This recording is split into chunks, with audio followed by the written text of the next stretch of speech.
Alright nerds, I have the blueprint for Merab Dvalishvili's plan for UFC 323. Yan, lean in babes.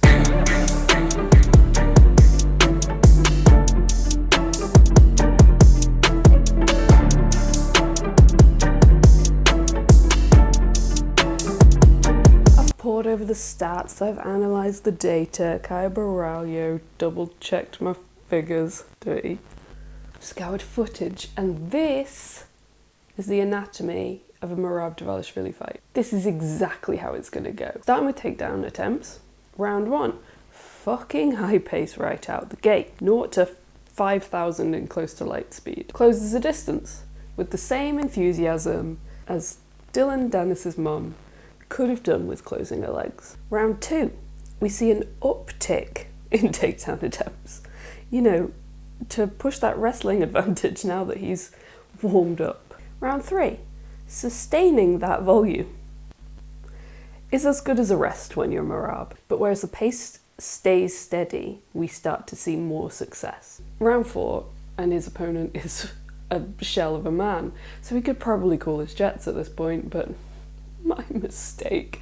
This is where Merab hits his peak in terms of takedown attempts. Sometimes I think my life goals are a little hopeless, and then I remember that I'm not trying to wrestle the belt from this mental Georgian. Round 5, I just keep going, I guess. Can't leave it in the hands of the judges and all that. With such a high pace in grappling, science, and the amount of shit you can fit into a single second dictates that you're gonna have to ease up on the striking a bit. And by you, I mean you, not Merab. No, let's get back to our graph. Try not to be too aroused. So he starts off round 1 with a pretty even mix of takedown attempts and striking. Test the waters, see what the other guy's gonna bite on. Round 2 keeps it pretty steady, keeps the amount of strikes high to set up for his takedown attempts. This guy must have more seconds in a minute than Beyonce, because you guessed it, he increases volume in round 3. Now, taking advantage of his growing success in takedowns to rain down strikes from top control.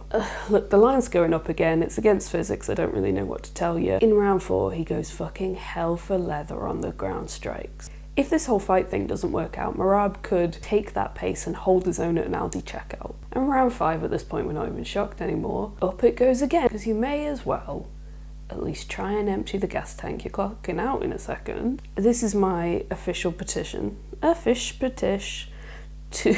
To have Merab just stay in the fucking octagon for an entire fight card and just get fresh opponents every 25 minutes and see how long he can actually go for. I reckon I'd be falling asleep before him. So looking at this graph, look at it again, it's beautiful. Looking at this graph, if I had something that I wanted, like, let's say, if I had a YouTube or Patreon's membership that I wanted to push, and I was looking to harness the Merab method, I guess I'd fucking spam content that left you wanting more. Constantly up the volume of benefits, like videos you won't see anywhere else, and the chance to control the kind of content that I put out. And just when you think, she can't have anything left in her, she's a husk, bam! Empty my load and let you see all the behind the scenes shit and stuff I probably shouldn't actually post.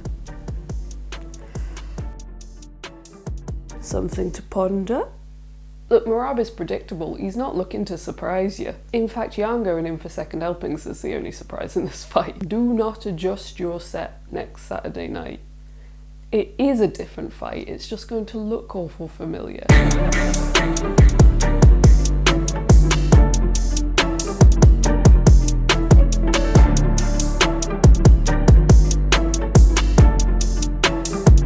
Now, don't get me wrong, I have been as glued to the resurgence of the former champ, Petr Yan, as much as the next guy. More so, actually. More so, I bet. I love him. He's a grumpy little elf. You should not be allowed to be that small and cute and just fucking mad all the time. It's comical. Maybe if he stopped taking this fight thing so seriously and had a bit of fun, like Merab, then he might get a few more points on the judges' scorecards. They like to see a gal have a good time. For more high quality fight tips, join my membership. Like I say, loved the resurgence. But I feel like Merab has also done a lot of improving since the last time these guys fought. And Merab dominated Yan. It would double the amount of strikes landed and a takedown record that he has since doubled. Almost, pretty much. He swallowed Yan in the fight like he swallows everyone. He's a grower and a shower. Like, he comes out just fucking hell for leather, and then it just keeps getting worse for the guy.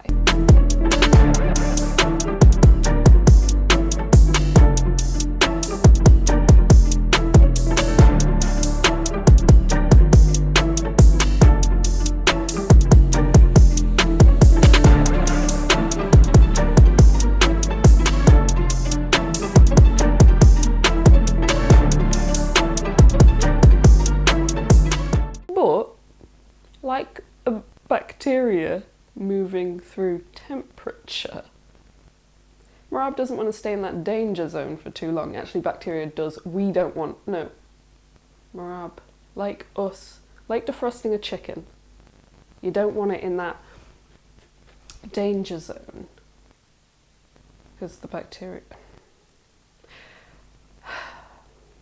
He doesn't want to get caught by a Piotr power punch. But he has to move in to get a hold of him. You see where I was going with that? No, probably not. We all know Jan's boxing is elite. We all know he's got timing like a cat, like he sees more frames per second than the rest of us. We all know he's got power in those tiny little outfits. We all know all the counters, combinations, clever style, colossal control of the centre. Didn't help him last time. But if he can just keep Merab off him this time, keep hold of your weapons, son. Use lateral movement and feints and then just put all bets on your power. Or at least put enough damage on the Georgian's face that the judges put their bets on you. Not actually. They're not allowed to do that. And yeah, that'd work. Against most guys in the division. But not this immovable force. Not my 2026 Fighter of the Year. Spoiler. No. Merab's gonna win again. Set another fucking record. The first fighter to have successfully defended his belt 4 times in 1 year.